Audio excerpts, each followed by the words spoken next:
Hi guys, it's Anup from TwinsAI, and in this video I'm going to show you how you can connect with your GoHighLevel CRM with TwinsAI and call your prospects, get their informations and post it to GoHighLevel CRM. So first of all, click on profile settings and then scroll to integrations tab. Once you're there, scroll a little bit down, and once you see GoHighLevel, please click on connect.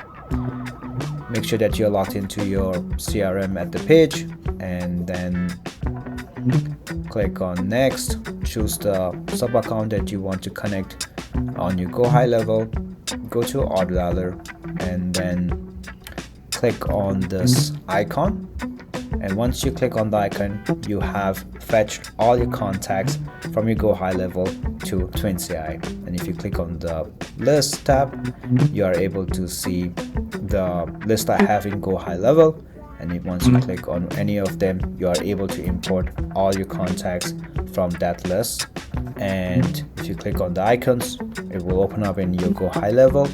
And if you want to start cold calling them with our AI, start dialing. Thank you.